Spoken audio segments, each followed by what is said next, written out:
नमस्कार दोस्तों, संपूर्ण एकेडमी के YouTube चैनल पर आपका बहुत बहुत स्वागत है। दोस्तों, हम एमपी की रेगुलर जो है MCQs PYQ आप लोगों को प्रोवाइड करवा रहे हैं। पुराने टेस्ट पेपर लगवा रहे हैं। यही उस कड़ी की अगली वाली क्लास है। तो इस क्लास के अंतर्गत भी हम MCQs देखेंगे, सॉल्व करेंगे और बहुत इंपॉर्टेंट क्वेश्चन मैं आप लोगों के लिए ढूंढ कर लेकर आया हूँ, जो कि आने वाली एग्ज़ाम में ये मान के चलिएगा आप लोगों को एज इट इज़ यहाँ पर देखने को मिलेंगे एग्ज़ाम्स में। और ये मैं आप लोगों को पहले से ही कह रहा हूँ, हर एक दिन कह रहा हूँ आप लोगों से, जिस दिन से क्लास स्टार्ट हुई उस दिन से कह रहा हूँ, आप ट्रस्ट रखिएगा। आपको बेहतर से बेहतर कंटेंट मैं आप लोगों को प्रोवाइड करवा रहा हूँ। मध्य प्रदेश में जितने भी अभी, चाहे हम पटवारी के पेपर की बात करें या फिर जेल प्रेरी के पेपर की बात करें या वन आरक्षक के पेपर की बात करें, तो जितने भी, और लास्ट ईयर जो कांस्टेबल एग्ज़ाम हुई थी 2020 में, उसके पेपर की बात करें, तो सारे के सारे आप लोगों को पुराने पेपर ये PYQ में आप लोगों को सॉल्व करवा रहा हूँ। और मैं यकीन के साथ कह सकता हूँ आप लोगों को कि आप लोगों को ये क्वेश्चन 110% आने वाली एग्ज़ामों में भी देखने को मिलेंगे। और एक बात, इनसे बनने वाले एक्सपेक्टेड क्वेश्चन नए क्वेश्चनों के साथ में मैं आप लोगों को PYQ के साथ में ही करवाऊंगा। और आप देखिएगा कि एक्सपेक्टेड क्वेश्चन से भी बहुत सारे क्वेश्चन आपकी एग्जाम में पूछे जाएंगे। तो सबसे पहला जो क्वेश्चन आप लोगों की स्क्रीन पर यहाँ पर दिख रहा है कि भैया यहाँ पर पूछा गया है झोतेश्वर मंदिर कहाँ पर है। लगाइए भैया, झोतेश्वर मंदिर की बात की जा रही है। और मैं आप लोगों को ये बताना चाहता हूँ कि आप कैसे लगाएंगे भैया, ए का क्या लगाना है, बी का क्या लगाना है, सी का क्या लगाना है। इस तरीके से आप जो है क्वेश्चंस के आंसर दिए। तो चलिए फिर लगाइए भैया। पहले का बताना है कि भैया पहले का क्या है। लगाओ आंसर, लगाओ फटाफट आंसर लगाओ। झोतेश्वर जो है आप लोगों का मंदिर कहाँ पर है? राजगढ़ में है, नरसिंहगढ़ में है, बालाघाट में है या मुरैना में? फटाफट जल्दी से लगाओ, जल्दी जल्दी लगाना है आप लोगों को आंसर।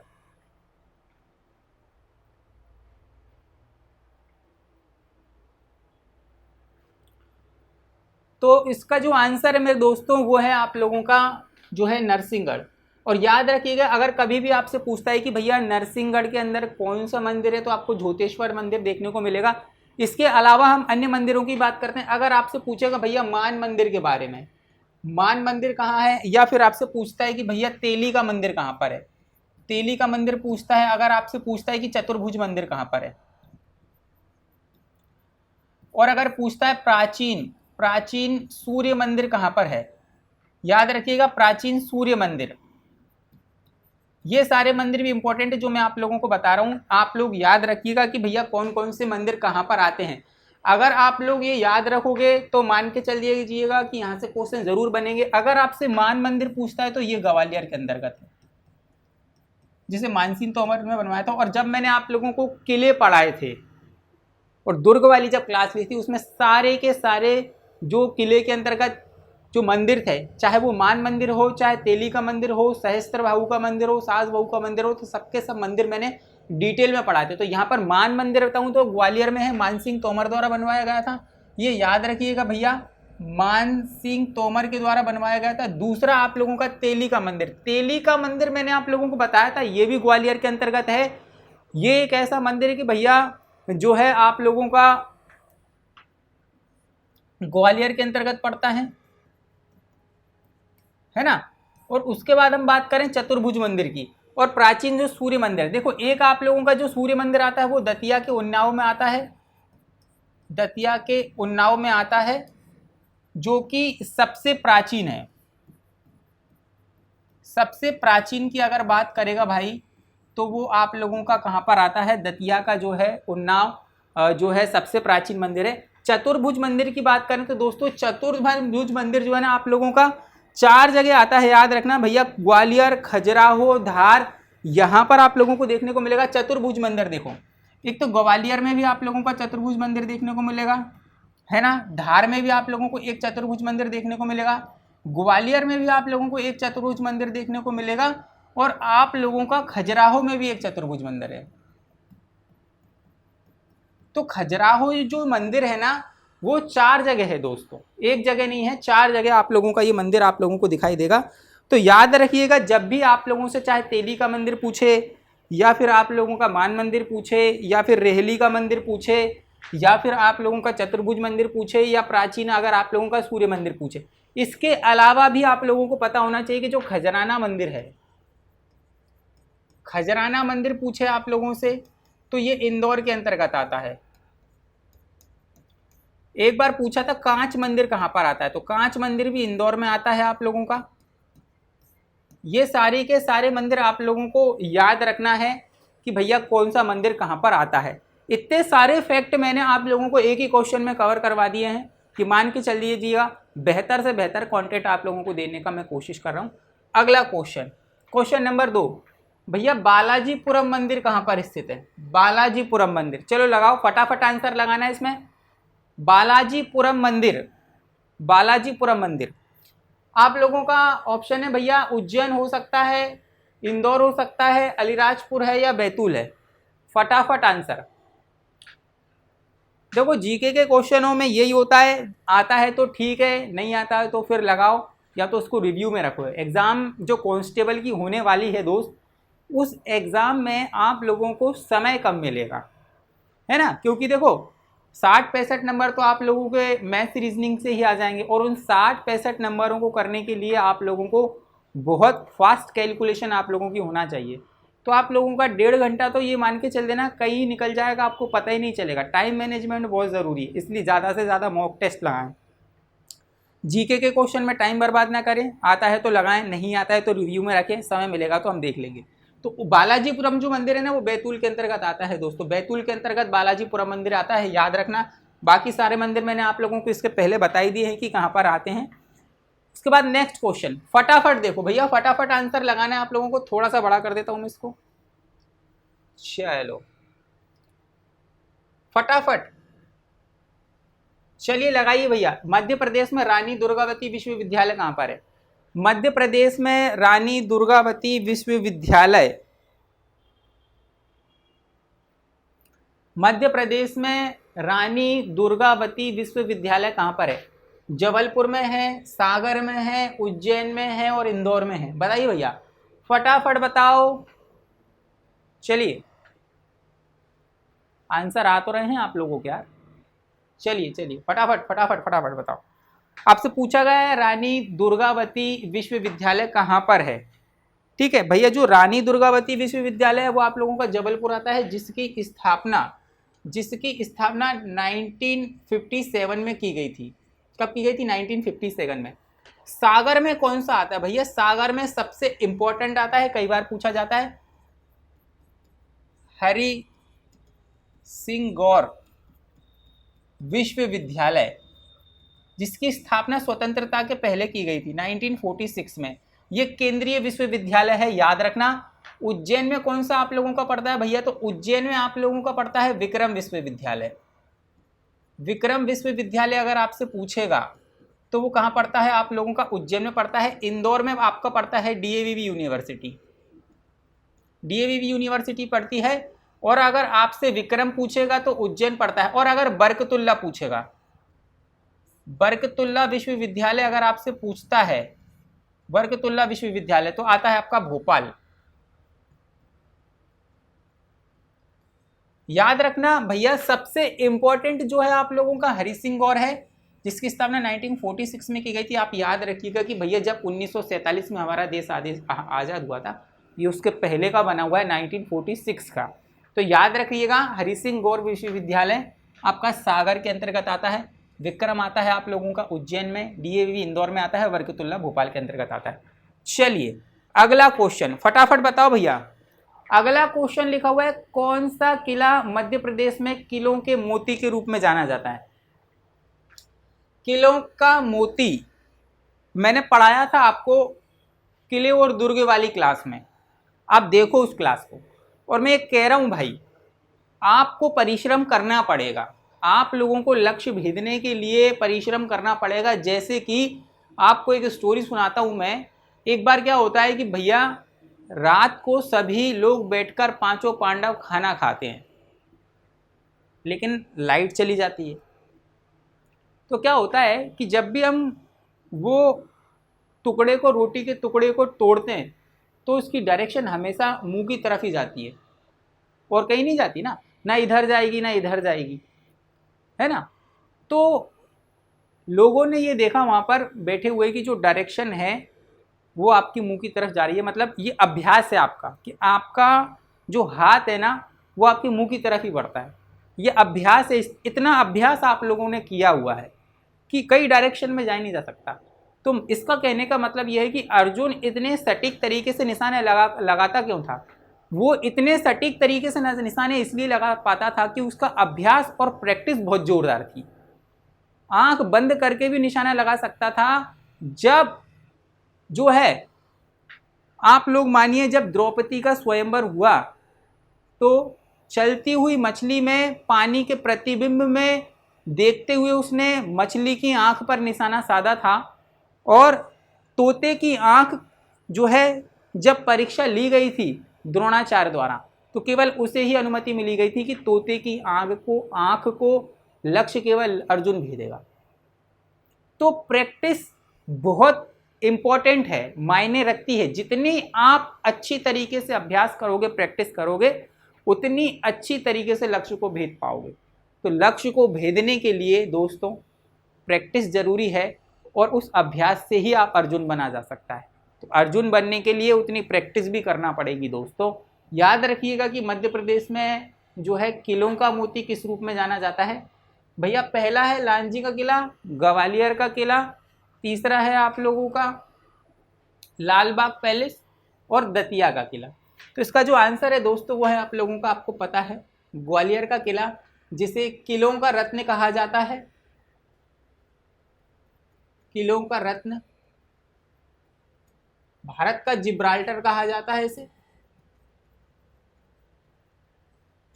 है ना। और किलों का सिरमौर कहा जाता है। ये सारी चीजें मैंने आप लोगों को पढ़ाई थी। सिरमौर भी कहा जाता है इसको, है ना। लांजी का किला आप लोगों का बालाघाट में है, ये याद रखने का। लांजी का किला, लांजी का जो किला है दोस्तों बालाघाट डिस्ट्रिक्ट के अंतर्गत आता है ना। लाल बाग पैलेस आप लोगों का इंदौर में आता है, ये भी बहुत शानदार तरीके से पढ़ाया था मैंने। और जो आप लोगों का दतिया किला, दतिया का जो किला है वो दतिया में ही आता है, जिसे वीर महल के नाम से जाना जाता है। पूछा जाता है वीर महल कहाँ पर आता है, तो दतिया के किले के अंतर्गत ही आता है ना। दतिया के किले के अंतर्गत ही आता है।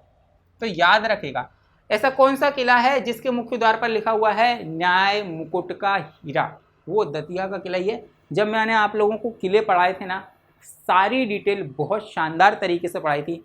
आप लोग एक बार आप प्लेलिस्ट में जाके किले, दुर्ग और गुफाओं वाली क्लासें देखें। मैं ये दावे के साथ कह सकता हूँ इतना बढ़िया आप लोगों की क्लास आपने कभी नहीं देखी होगी।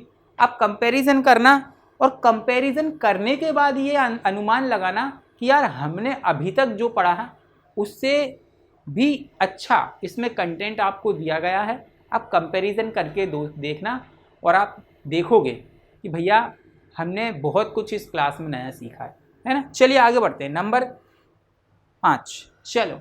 एमपी में पाताल पानी किस जिले के समीप है? चलिए लगाइए क्वेश्चन।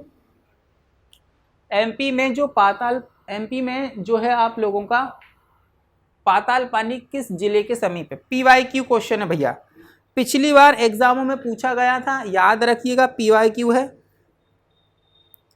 पूछा गया है कि भैया मध्य प्रदेश में पाताल पानी किस जिले में?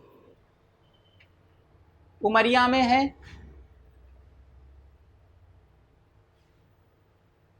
मध्य प्रदेश में पाताल पानी उमरिया डिस्ट्रिक्ट के अंतर्गत है, इंदौर के है, शहडोल के अंतर्गत आता है, या फिर आता है आप लोगों का जो है धार के अंतर्गत, है ना।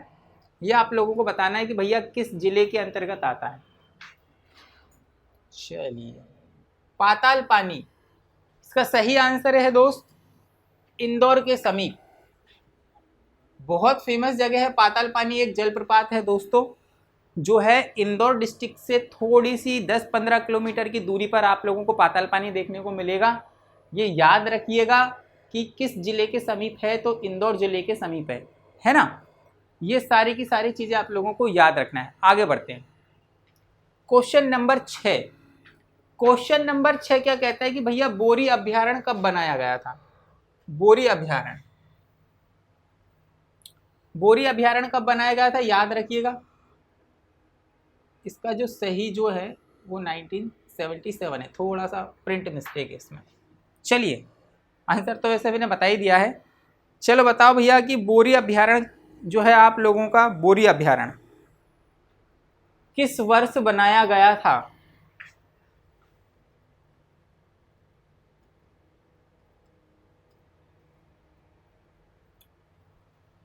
और ये भी बताना है कि भैया किस जिले में है बोरी अभ्यारण्य।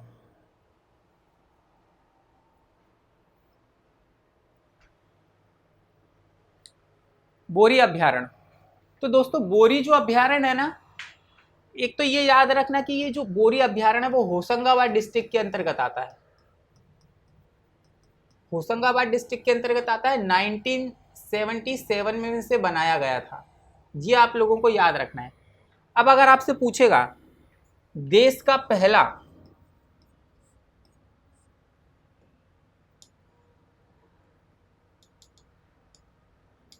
अरे ये अटक क्यों हुआ है। चलिए, ये पूछेगा कि देश का पहला कामधेनु गौ अभ्यारण्य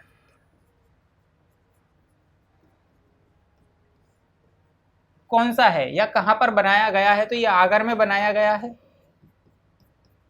2014 में बनाया गया है ना। अगर आपसे पूछेगा खिवनी अभ्यारण्य, खिवनी अभ्यारण्य तो ये देवास में है। खिवनी अभ्यारण्य पूछेगा तो देवास में। अगर पूछता है पनपठा, पनपठा अभ्यारण्य तो ये शहडोल डिस्ट्रिक्ट के अंतर्गत आता है। अगर आपसे पूछेगा बगदरा, बगदरा अभ्यारण्य तो ये सीधी डिस्ट्रिक्ट के अंतर्गत आता है। ठीक है, अगर पनपठा पूछेगा तो शहडोल है, बगदरा पूछेगा तो सीधी डिस्ट्रिक्ट के अंतर्गत आता है, खिवनी पूछेगा तो देवास के अंतर्गत आता है, देश का पहला कामधेनु अभ्यारण्य पूछेगा तो आगर के अंतर्गत आता है, 2014 में इसे बनाया गया था। अगर आपसे पूछा है कि करेरा, करेरा आता है शिवपुरी में, करेरा अभ्यारण्य है ना। अब आपसे पूछेगा सैलाना, सैलाना अभ्यारण्य है ना, और सरदारपुर तो धार। ये याद रखना भैया है ना, ये याद रखना है कि भैया कौन सा अभ्यारण्य कब कहाँ पर है। यहाँ पर तो हमसे पूछा गया था कि बोरी अभ्यारण्य की स्थापना कब की गई थी, कब बनाया गया था, तो 1907 में बनाया गया था इसको सॉरी। तो 1977 में इसकी स्थापना की गई थी बोरी की। खिवनी पूछेगा तो देवास में है। देश का पहला कामधेनु अभ्यारण्य पूछेगा तो आगर में 2014 में बनाया गया था। सरदारपुर धार में है, करेरा शिवपुरी में है, बगदरा सीधी में है, पनपटा शहडोल के अंतर्गत आता है। चलिए, इतने सारे फैक्ट आप लोगों के कंप्लीट मैंने कराए हैं। आगे बढ़ते हैं भैया। पूछा है किस महीने में, पूछा है किस महीने में आप लोगों का श्योपुर में गणगौर उत्सव मनाया जाता है। ये पूछा गया है आपसे कि भैया किस महीने में श्योपुर में गणगौर उत्सव मनाया जाता है। तो ये याद रखना कब मनाया जाता है। ये पीवाई की क्वेश्चन है भैया, ये पुराना भी पूछा गया था, याद रखना। इसकी थोड़ी सी प्रिंट मिस्टेक हो गई है। ये आप लोगों का आषाढ़ है, जेठ है, बैसाख है, और ये आप लोगों का चैत्र है।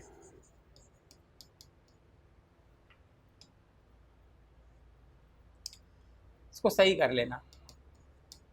चलिए, किस महीने में श्योपुर में गणगौर महोत्सव मनाया जाता है? याद रखना, गणगौर महोत्सव कब मनाया जाता है?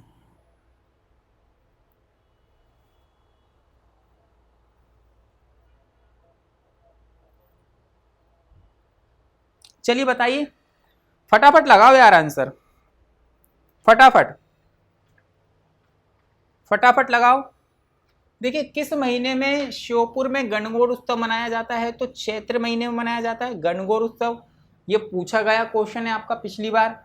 अगर अब आपसे पूछा जाता है लोक रंग महोत्सव, लोक रंग तो मनाया जाएगा भोपाल। कालिदास, कालिदास उत्सव या समारोह तो उज्जैन। आमिर खां समारोह ये इंदौर में आता है, इंदौर में मनाया जाता है। मालवा उत्सव सबसे इंपॉर्टेंट है, ये मनाया जाता है आपका संयुक्त रूप से इंदौर में मनाया जाता है, उज्जैन में मनाया जाता है संयुक्त रूप से, और मांडू में मनाया जाता है। ये तीनों जगह आपका मालवा उत्सव मनाया जाता है। याद रखना, लोकरंग महोत्सव पूछेगा तो भोपाल है, कालिदास महोत्सव पूछेगा या सम्मान समारोह पूछेगा तो आपका उज्जैन में है, आमिर खान समारोह पूछेगा तो इंदौर में है, और आप लोगों का मालवा उत्सव पूछेगा तो इंदौर, उज्जैन और मांडू में जो है संयुक्त रूप से मनाया जाता है। याद रखिएगा भैया, है ना। और एक उत्सव आता है आपका टेपा समारोह या टेपा समारोह, टेपा समारोह पूछेगा भाई, टेपा आपका उज्जैन में आता है।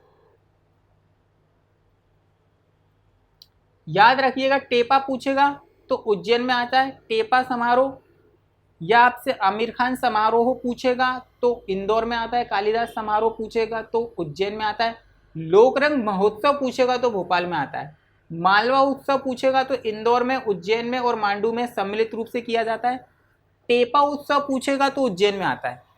ये याद रखिएगा, ये बहुत इंपॉर्टेंट है, ये कई बार एग्जाम में आते ही रहते हैं आप लोगों के, है ना।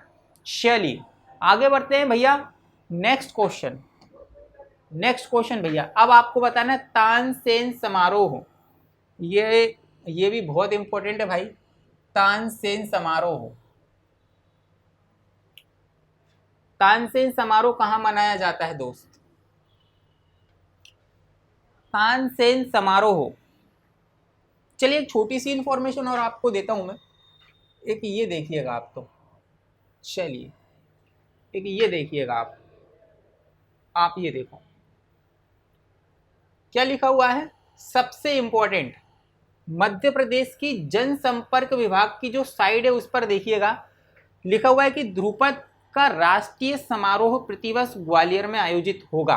केंद्रीय मंत्री नरेंद्र सिंह तोमर द्वारा संगीत और संस्कृति के प्रोत्साहन में सरकार कोई कसर नहीं छोड़ेगी। ये याद रखना है आपको भैया कि संस्कृति मंत्री सुश्री जो है उषा जो ठाकुर हैं, उषा जी ठाकुर, है ना। 3 दिवसीय ध्रुपद समारोह 2021 का शुभारंभ हो चुका है। अब ये याद रखिएगा कि ध्रुपद समारोह जो भोपाल में आयोजित करवाया जाता था दोस्त, ध्रुपद समारोह मैंने आपको बताया कि भैया जो ध्रुपद समारोह है आप लोगों का, ध्रुपद समारोह भोपाल में आयोजित करवाया जाता था, लेकिन जनसंपर्क मंत्रालय की जो साइट है उस पर लिखा हुआ है कि ध्रुपद का राष्ट्रीय समारोह प्रतिवर्ष ग्वालियर में आयोजित होगा। तो ये फैक्ट आप लोगों को याद रखना है कि क्या पूछा जा रहा है, हमें वही टिक करना है ना। ये दोनों ही चीजें मैंने आप लोगों को बता दी हैं, ठीक है। चलिए इसको थोड़ा सा मैं वापस छोटा कर देता हूँ। चलिए अब आप लोग बताइए तानसेन समारोह कहाँ मनाया जाता है। बहुत ही सिंपल क्वेश्चन है, कई बार एग्जामों में पूछा गया है कि जो है तानसेन समारोह कहाँ मनाया जाता है। लगाइए आंसर, फटाफट लगाइए, तानसेन समारोह। ये तो बहुत कॉमन क्वेश्चन होगा कि तानसेन समारोह कहाँ आयोजित किया जाता है ना। फटाफट लगाओ, तानसेन समारोह। चलिए तानसेन समारोह आता है आपका ग्वालियर में, है ना। तानसेन समारोह ग्वालियर में आयोजित करवाया जाता है। अभी मैंने बताया कि उज्जैन में आप लोगों का क्या है, उज्जैन में एक तो कालिदास समारोह टेपा उत्सव मनाया जाता है, ग्वालियर में आप लोगों का तानसेन समारोह मनाया जाता है, और इंदौर में उस्ताद आमिर खां। ये याद रखिएगा, है ना। चलिए आगे बढ़ते हैं दोस्त। अब पूछा गया है कि अगर कोई व्यक्ति जो है आप लोगों का, अगर कोई व्यक्ति तवा बांध की यात्रा करना चाहे तो उसे किस जिले में पहुंचना होगा। सीधा सीधा बताया गया है कि तवा बांध कहाँ पर है ना। ये पूछा गया है कि तवा बांध कहाँ पर है, सीधा पूछा गया। क्वेश्चन को थोड़ा सा घुमा दिया गया है दोस्त। क्या किया गया है, क्वेश्चन को थोड़ा सा घुमा दिया गया है। पूछा गया है कि ये आप लोगों का यदि कोई व्यक्ति तवा बांध की यात्रा करना चाहता है तो उसे किस जिले में पहुंचना चाहिए। तवा बांध होशंगाबाद में है, याद रखना। आप लोगों को तवाबंद होशंगाबाद के अंतर्गत है, ये मैंने बताया था आप लोगों को, है ना, पढ़ाया भी था। अभी थोड़ी देर पहले मैं दिनों पहले मैंने आप लोगों को एक परियोजना वाला चैप्टर पढ़ाया था। उस परियोजना वाले चैप्टर को आप देखिएगा, उस क्लास को आप देखिएगा, और मैं गारंटी के साथ में कह सकता हूँ कि जो परियोजना वाला मैंने कंटेंट आप लोगों को दिया है वो कहीं पर भी नहीं मिलेगा। इतना लंबा सार संग्रह मैंने आप लोगों को दिया है, और ये मान के चलिएगा कि परियोजना वाले में मैंने एक तो विस्तृत तरीके से चीज़ों को समझाया है और बताया है। उसको लेक्चर को आप ज़रूर देखना, प्लेलिस्ट में जाके आप ज़रूर परियोजना वाले लेक्चर देखना। 2 पार्टों में बनाया हुआ है मैंने उसको, और उसका पहला वाला पार्ट आप ज़रूर देखना। पार्ट आप 2 ही देख लेना, लेकिन मैं जो बता रहा हूँ वो आप बहुत इंपॉर्टेंट बता रहा हूँ, वो लेक्चर आप ज़रूर देखिएगा जाके। प्लेलिस्ट में जाना, और जब भी आप प्लेलिस्ट ओपन करोगे आपको परियोजना वाला चाहे लेक्चर मिले, गुफाओं वाला लेक्चर मिलेगा आप लोगों को, उसके बाद किले एवं दुर्ग वाला लेक्चर मिलेगा। सारे के सारे लेक्चर बहुत शानदार तरीके से ओरिजिनल कंटेंट के साथ में मैंने आप लोगों को प्रोवाइड करवाएं। और मैं पहले दिन से ही आप लोगों से कह रहा हूँ, अदर चैनलों की तो मैं बात नहीं कर रहा हूँ, लेकिन मैं अपने चैनलों की बात कर रहा हूँ कि भैया सबसे बेहतर कंटेंट मैंने आप लोगों को दिया। आप एक बार प्लेलिस्ट में ज़रूर जाइए और वो लेक्चर ज़रूर देखिए। चलिए आगे बढ़ते हैं। क्वेश्चन नंबर 10, बुरहानपुर के गवर्नर रहते हुए कौन सा मुगल बादशाह शाही किले में रहा करता था? बढ़िया क्वेश्चन है दोस्त, बहुत शानदार क्वेश्चन है। कई लोग इसमें ढेर हो जाएंगे, कई लोग ढेर हो जाएंगे।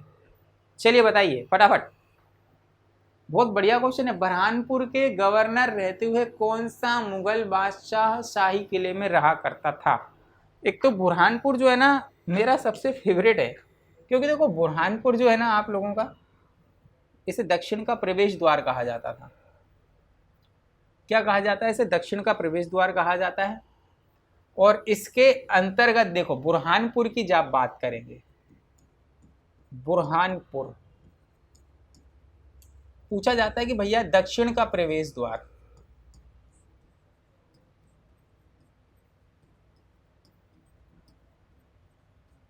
तो बुरहानपुर को ही कहा जाता है। ये क्वेश्चन एक पूछा जाता है कि बुरहानपुर डिस्ट्रिक्ट का नाम बुरहानपुर क्यों पड़ा? तो एक संत हुआ करते थे यहाँ पर, संत या हम कह सकते हैं कोई महात्मा जी हुआ करते थे, उनके नाम पर, बुरहान जियाउद्दीन के नाम पर, बुरहान जियाउद्दीन के नाम पर बुरहानपुर का नाम पड़ा है। असीरगढ़ का किला अगर पूछेगा तो वो भी बुरहानपुर के अंतर्गत आएगा। अहीर राजा आसा द्वारा इसे बनवाया गया था, है ना। अब देखिए आगे, अब अगर पूछेगा भैया मुमताज की कब्र, तो वो भी बुरहानपुर डिस्ट्रिक्ट के अंतर्गत आती है ना। अगर अब पूछेगा अकबरी सराय, तो ये भी बुरहानपुर के अंतर्गत आती है। तो ये मैंने आप लोगों को बताया। उसके बाद मान्यता ये है कि जो अश्वत्थामा जो था, गुरु द्रोण का जो पुत्र था अश्वत्थामा, वो यहाँ पर पूजा करने आता है, और उसके अमरता की कहानी भी यहाँ पर आप लोगों को देखने को सुनाई देगी। इतने सारे फैक्ट भी आप लोगों को याद रखना है। बुरहानपुर के गवर्नर रहते हुए कौन सा मुगल बादशाह शाही किले में जो है रहा करता था? तो दोस्तों इसका आंसर है शाहजहां। ये बुरहानपुर से संबंधित फैक्ट हैं जो मैंने आप लोगों को बताया, है ना। और 1601 में अकबर ने इस पर कब्जा जमा लिया था। याद रखना है 1601 में अकबर द्वारा इसने। चलिए अगला क्वेश्चन आप लोगों को बताना भैया कि एक मुख्यमंत्री के रूप में सबसे छोटा कार्यकाल किसका रहा है? बताइए भैया, एक मुख्यमंत्री के रूप में सबसे छोटा कार्यकाल। मुख्यमंत्री से यार एक क्वेश्चन जरूर आता है, आप जरूर बताएं इसको। एक मुख्यमंत्री के रूप में सबसे छोटा कार्यकाल किसका रहा है? चलिए बताइए फटाफट, क्वेश्चन का आंसर लगाएं दोस्त, जल्दी लगाएं फटाफट। एक मुख्यमंत्री के रूप में सबसे छोटा कार्यकाल,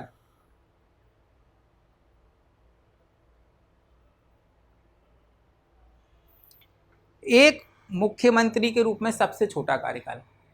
चल, आप लोगों को पता होगा भैया अर्जुन सिंह जो है, अर्जुन सिंह का जो कार्यकाल है वो सबसे छोटा रहा है, 1 दिन का, 1 दिन का कार्यकाल सबसे छोटा। सबसे ज्यादा कार्यकाल मध्य प्रदेश में सीएम मुख्यमंत्री जो है मामा जी का रहा है, शिवराज जी चौहान का।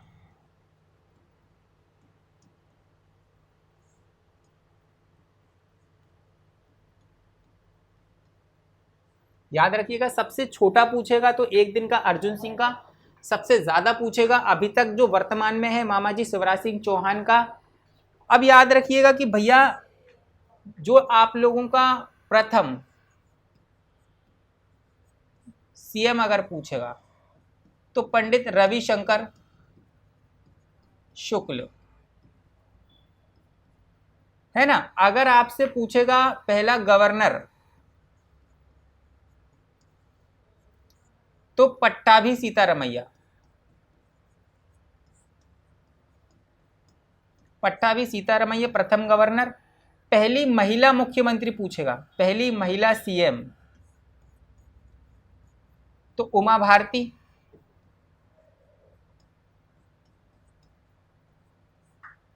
पहली महिला गवर्नर राज्यपाल सरला ग्रेवाल।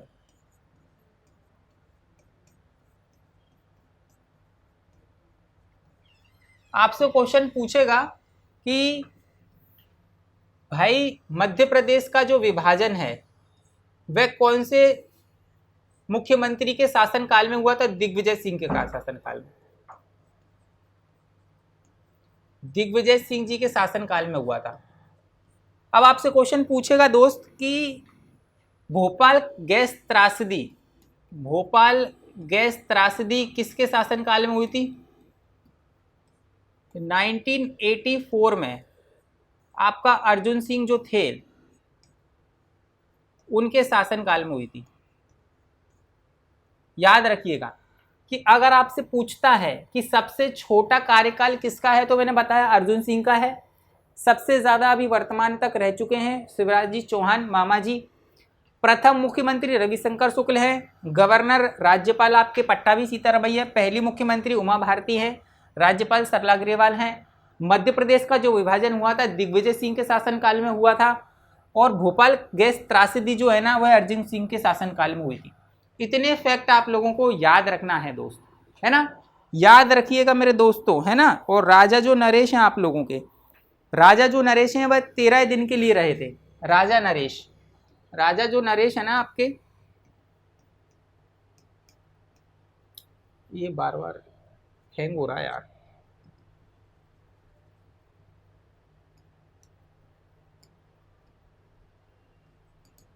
थोड़ा सा वेट करते हैं, हैंग हो गया है।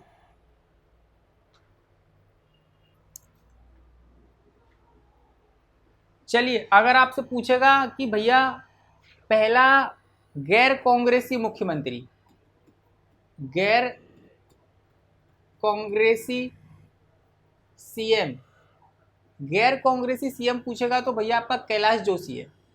ये याद रखना, कैलाश जोशी पहले गैर कांग्रेसी मुख्यमंत्री हैं। तो यहां से संबंधित सारे फैक्ट मैंने आप लोगों को बता दिए। चलिए आगे बढ़ते हैं। अगला क्वेश्चन, अगला क्वेश्चन भैया बताना है, उज्जैन किस नदी के तट पर बसा हुआ है? उज्जैन किस नदी के तट पर बसा हुआ है? भैया उज्जैन से क्वेश्चन बहुत सारे आते हैं।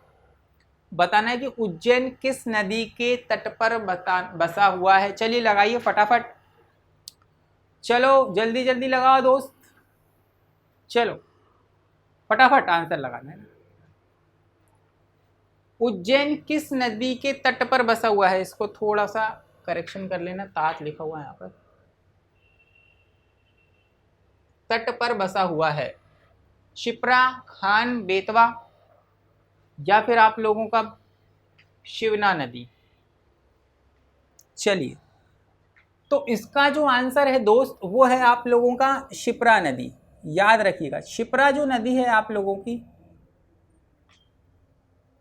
शिप्रा नदी अगर आप लोगों की है,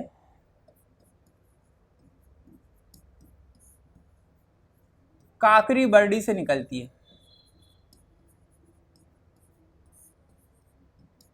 काकरी बरडी की पहाड़ी से निकलती है। उज्जैन इसी के तट पर बसा हुआ है। खान नदी की बात करें तो भैया खान नदी के तट पर बसा हुआ है इंदौर। खान और सरस्वती। बेतवा नदी है ना भैया, जो आप लोगों की बैतूल वगैरह जो पड़ता है ना, तो आपका बैतूल किस नदी के तट पर बसा हुआ है? आपका ताप्ती नदी। बैतूल की अगर बात करें तो ताप्ती नदी के तट पर है। मंदसौर की अगर बात करता है दोस्तों, मंदसौर बसा हुआ है आपका शिवना नदी के तट पर। मंदसौर बसा हुआ है शिवना नदी के तट पर। अगर पूछता है रीवा बचा हुआ है आप लोगों का बिछिया नदी के तट पर, है ना। अगर पूछेगा मंदसौर तो शिवना नदी के तट पर बसा हुआ है। रीवा पूछेगा तो बिछिया नदी के तट पर बसा हुआ है। उज्जैन आप लोगों का काकरी बरडी शिप्रा नदी के तट पर। इंदौर सरस्वती और खान नदी के तट पर बसा हुआ है। गुना आप लोगों का सिंध नदी के तट पर बसा हुआ है। चलिए, इतनी सारी चीजें आप लोगों को भैया कवर करवाई जा रही हैं, है ना। चलिए अगला क्वेश्चन, राजसिंह रनेह जलप्रपात। राजसिंह रनेह जलप्रपात कौन से जो है नदी पर स्थित है? चलिए बताइए, राजसिंह रनेह जलप्रपात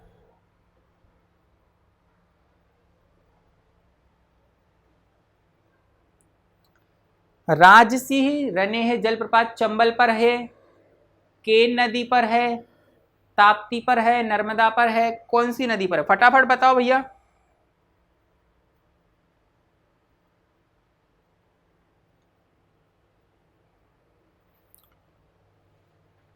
राजसिंह रनेह जलप्रपात दोस्तों ये आता है आपका केन नदी पर। राजसिंह रनेह जलप्रपात की पूछेगा तो ये केन नदी पर आता है। अगर आपसे पूछता है पांडव जलप्रपात, अगर आपसे पूछता है पांडव जलप्रपात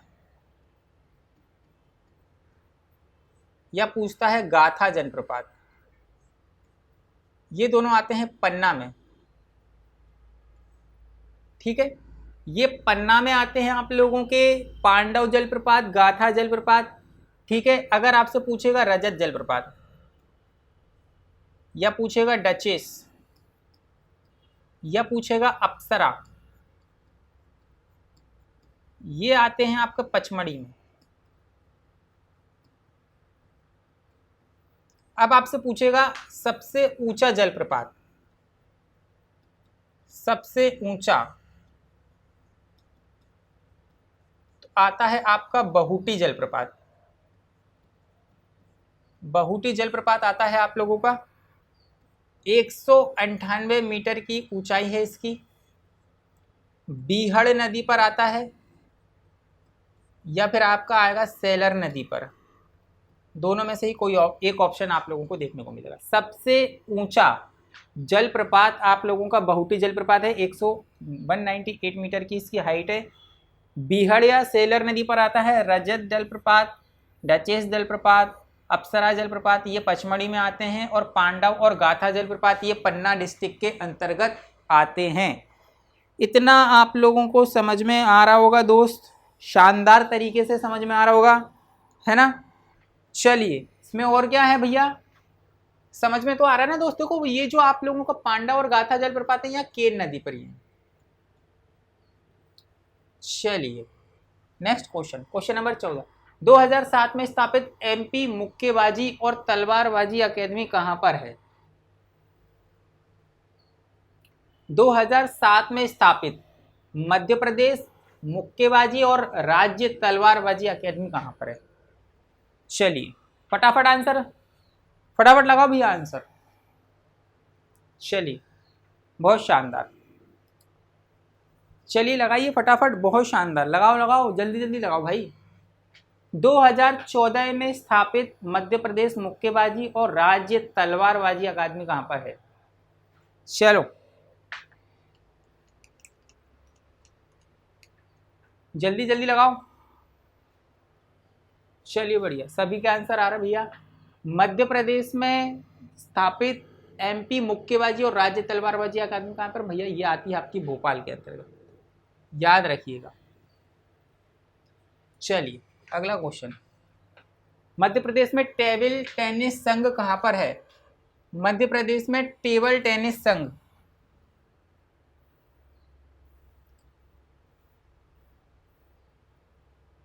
एमपी में टेबल टेनिस संघ जबलपुर में है, भोपाल में है, इंदौर में है, बालाघाट में है? फटाफट फटाफट लगाओ भाई। इसका जो आंसर है ना दोस्त, वो है आप लोगों का जो है टेबल टेनिस संघ, इंदौर में भाई, इंदौर के अंतर्गत आता है।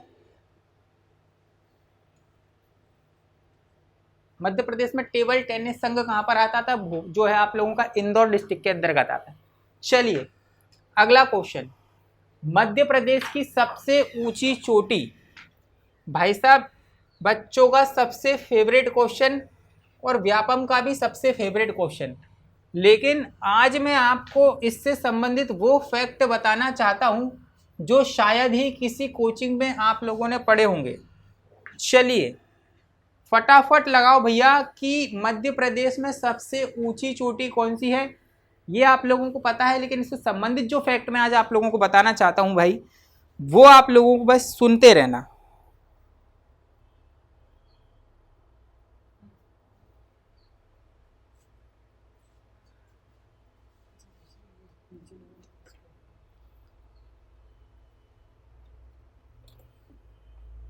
चलो, मध्य प्रदेश की सबसे ऊंची जो चोटी है दोस्त, आप लोगों को पता ही होगी कि जो है आप लोगों का धूपगढ़ है। इसकी जो लंबाई है, जो सॉरी ऊंचाई है, वह 1350 मीटर है। ये भी पता होगा कि महादेव पर्वत श्रेणी पर आती है, लेकिन इसका प्राचीन नाम क्या है? इसका प्राचीन नाम है हरवत्स।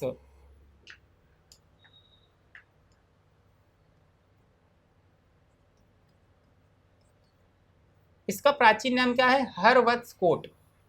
ये याद रखना, इसका प्राचीन नाम क्या है दोस्तों? हरवत्स कोट है। ये याद रखना है। मध्य प्रदेश की सबसे ऊंची चोटी आपको पता है धूपगढ़ी है, 1350 मीटर है, महादेव पर्वत पर स्थित है, लेकिन इसका जो प्राचीन नाम है हरवत्स कोट है इसका प्राचीन नाम। मध्य प्रदेश की दूसरी सबसे ऊंची चोटी अमरकंटक है दोस्त। अमरकंटक दूसरी सबसे बड़ी जो है चोटी, लगभग 164 मीटर में फैली हुई है। ये अमरकंटक में है दोस्त। इसका प्राचीन नाम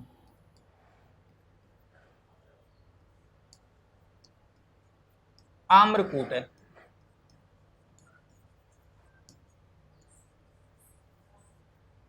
प्राचीन नाम अगर पूछोगे, देखो इसीलिए इंपॉर्टेंट है ये, क्योंकि ये क्वेश्चन बहुत ज़्यादा पूछे जाते हैं।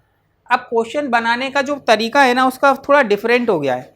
जो लोकल क्वेश्चन है ना भाई, वो नहीं बना रहा है। जैसे अब वो पूछ तो रहा है आपसे कि चोटी सबसे ऊंची कौन सी है, हमें पता है कि भाई धूपगढ़ है, बच्चे को पता है कि भैया सबसे ऊंची चोटी कौन सी है, बता देगा भैया धूपगढ़ है, लेकिन पूछ ही रहा कि भैया पुराना नाम क्या है, प्राचीन। हरवत्स कोट इसका प्राचीन नाम है, आपका प्राचीन नाम है। दूसरी आपकी अमरकंटक सबसे ऊंची चोटी है, प्राचीन नाम है आप लोगों का आम्रकूट।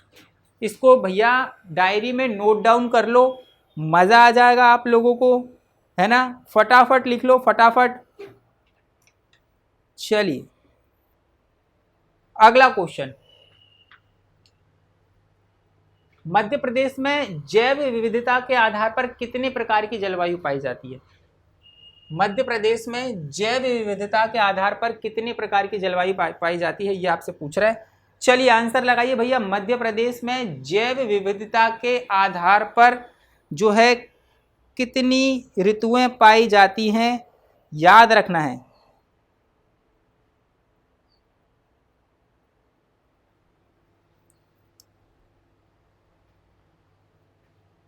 इसका आंसर है दोस्त 3 प्रकार की। जो हमारी ग्रीष्म ऋतु है, ग्रीष्म ऋतु को हम यूनाला के नाम से जानते हैं। ये क्वेश्चन आता है आपका कि ग्रीष्म ऋतु को और किस नाम से जाना जाता है। वर्षा ऋतु को, वर्षा ऋतु को चौमासी के नाम से जाना जाता है। और शीत ऋतु जो है आपकी, शीत ऋतु को सियाला के नाम से जाना जाता है। और आंसर है हमारा कि भैया 3 जो है आपकी जैव विविधता के आधार पर 3 प्रकार की जलवायु मध्य प्रदेश में पाई जाती है। कौन कौन सी है? एक मैंने बताया कि ग्रीष्म ऋतु है जिसे यूनाला के नाम से जाना जाता है, दूसरी चौमासा के नाम से जाना जाता है वर्षा ऋतु को, और शीत ऋतु को सियाला के नाम से जाना जाता है। याद रखिएगा, क्वेश्चन बनाएगा, फटाफट आंसर लगा देना इसका। चलिए आगे बढ़ते हैं। क्वेश्चन नंबर 18, सूर्य की किरणें किस रेखा पर लंबवत पड़ने पर मध्य प्रदेश में ज़्यादा गर्मी पड़ती है? अभी मैंने जब सामान्य परिचय की एक क्लास ली थी वो लाइव ली थी, लेकिन एक्चुअली में क्या है, कुछ टेक्निकल इश्यूज़ के कारण क्या हुआ था कि वो क्लास आधी रह गई थी। तो मैं फिर से उस सेशन को लेकर आऊँगा और मैं उसमें 0 लेवल से पढ़ा रहा था। मुझे पढ़ाने में बहुत मज़ा भी आ रहा था। तो 0 लेवल से जब मैंने पढ़ाया उसमें तो बहुत बेसिक चीज़ें, एक साधारण जो बच्चा होता है ना, जिसने कल परसों से तैयारी स्टार्ट की हो, मैपिंग कैसे करते हैं, डायरेक्शन कैसे देखते हैं, उसके अलावा किस तरीके से मैप को रीड किया जाता है, मैप को किस तरीके से बनाया जाता है ना, और भौगोलिक स्थिति से लेकर मध्य प्रदेश की एकदम बहुत शानदार तरीके से सारी चीज़ें मैंने आप लोगों को एकदम बच्चों जैसे सिखाया था उसमें। लेकिन क्या करें, उसकी थोड़ी टेक्निकल इशू आने के कारण वो आधी रह गई क्लास। आप देखिएगा, वो भी अच्छी है आप लोगों की क्लास। चलिए, आपसे पूछा है कि दोस्त सूर्य की किरणें जो है किस रेखा पर लंबवत पड़ने पर मध्य प्रदेश में ज़्यादा गर्मी पड़ती है। अब एक रेखा गुजरती है, अगर आप पता हो, मध्य प्रदेश में 14 जिलों से होकर गुजरती हो, बीचों बीच से। उसी के कारण लंबवत पड़ने के कारण मध्य प्रदेश में गर्मी पड़ती है। उस रेखा का नाम है दोस्त कर्क रेखा। कर्क रेखा 14 जिलों से होकर गुजरती है, 14 जिलों से होकर कर्क रेखा गुजरती है ना। चलिए फटाफट आंसर लगाइए। नेक्स्ट क्वेश्चन है, नर्मदा और ताप्ती के अतिरिक्त मध्य प्रदेश में अधिकांश नदियों का समापन कहाँ होता है? भैया बहुत शानदार क्वेश्चन है। अब अगर आपने मैप नहीं पढ़ा है भाई, अगर आपको मैपिंग नहीं आती तो फिर अब इसमें आप ढेर हो जाओगे दोस्त, आप इसमें ढेर हो जाओगे भाई। आप मान के चल देना, अगर आपने बाय मैप नहीं पढ़ा है तो हो गया नाम सत्य आप लोगों का। चलिए भैया, नर्मदा और ताप्ती के अतिरिक्त मध्य प्रदेश की जो अधिकांश नदियों का समापन कहाँ पर होता है? अरब सागर में होता है, बंगाल की खाड़ी में होता है, दूसरी नदियों में मिल जाती है, हिंद महासागर में होता है।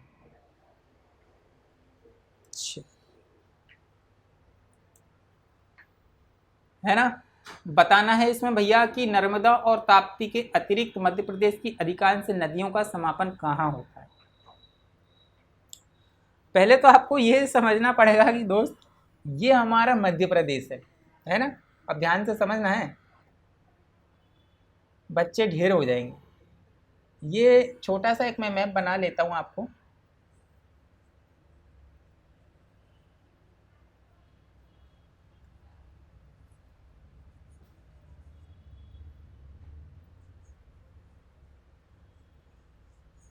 है ना, देखिए। चलिए, आपको पता है कि भैया नर्मदा और ताप्ती के अतिरिक्त पूछा है, तो नर्मदा आप लोगों की यहाँ से निकलती है, यहाँ से निकलती हुई अरब सागर में चली जाती है। ताप्ती बैतुल मुल्तई से निकलती है, तो ये ऐसी घूमती हुई फिर यहाँ निकल जाती है।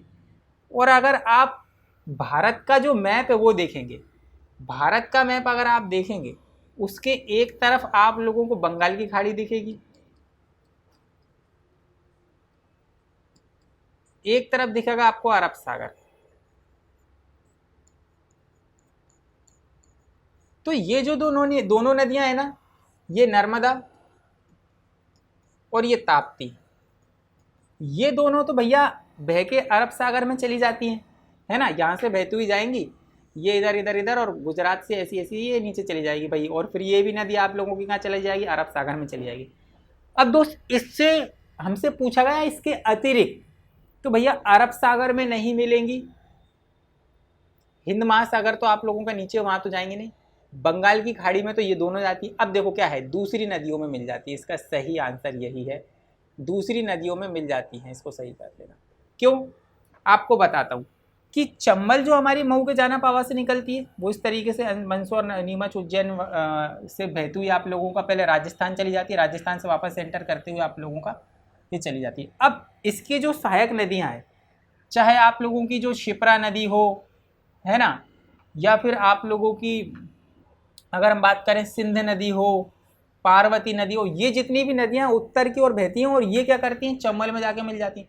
तो अधिकांश नदियां जो है हमारी, वो अन्य नदियों में जाकर मिलती हैं, इसलिए इसका आंसर। और मैंने जो नदियों वाली क्लास पढ़ाई है, आप वो बहुत शानदार तरीके से देखना। अभी तो मैं नदियां पूरी नहीं पढ़ा सकता यहाँ पर, आप लोग ज़रूर से ज़रूर उसको देखिएगा, आपको मज़ा आ जाएगा। नदियों वाली जो क्लास है ना, तो जो नदियां हैं ना, वो किसी ना किसी नदी में जाकर मिल जाती हैं, दूसरी नदियों में जाकर मिल जाती हैं। लेकिन बंगाल की खाड़ी वाली और जैसे नर्मदा ताप्ती के अतिरिक्त की बात कर रहा है, तो भैया ये जो नदियां हैं ये गिरती हैं यहाँ पर। तो ये याद रखिएगा, बहुत शानदार क्वेश्चन था भैया, ये मज़ा आ गया। चलो, नर्मदा नदी के तट पर सीता माता का प्राचीन मंदिर स्थित है कहाँ पर?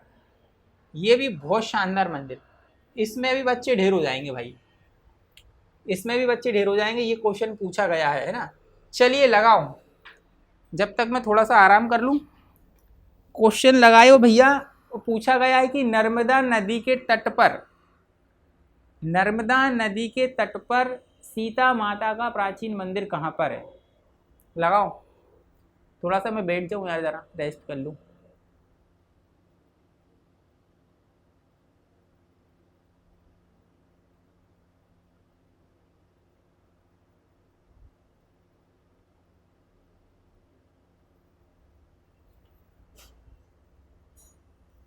चलिए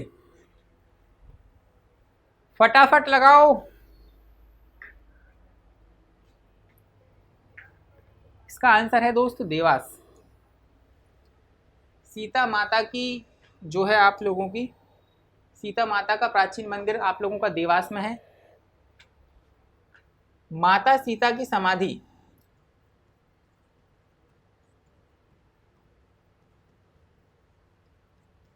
घोड़ा पछाड़ा नामक स्थान पर देवास जिले में आती है, ऐसा माना जाता है। उसके बाद लव कुश की जन्मस्थली, लव कुश की जन्मस्थली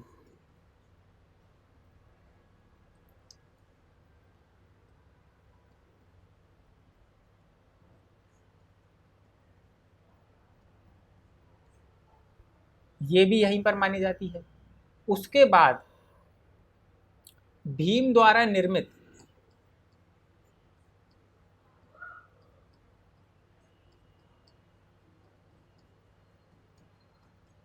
कावड़िया पहाड़,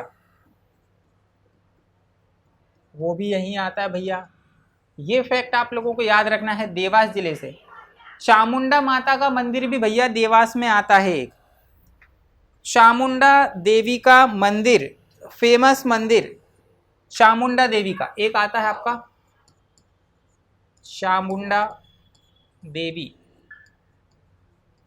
का जो मंदिर है वो भी आपका देवास में बहुत फेमस है। एक क्वेश्चन है और, हाँ हाँ याद आ गया, बालासुर की तपोभूमि कहा जाता है इसको, बालासुर की तपोभूमि। चलो भैया, चले बढ़िया, मजा आया क्वेश्चन में? लग रहा है कि बढ़िया तगड़े तगड़े फैक्ट मिल रहे हैं आप लोगों को, क्यों?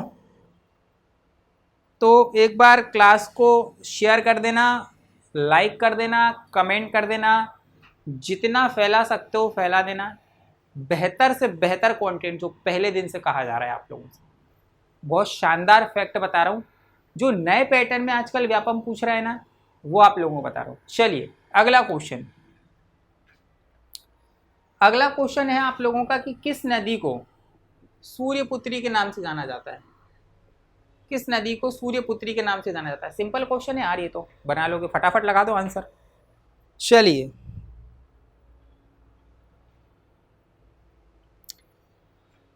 महाभारत और एक आती है आपकी वायु पुराण। एक महाभारत आती है दोस्त, पता होगा आपको, महाभारत और वायु पुराण, इन दोनों में ही ताप्ती जो नदी है आपकी,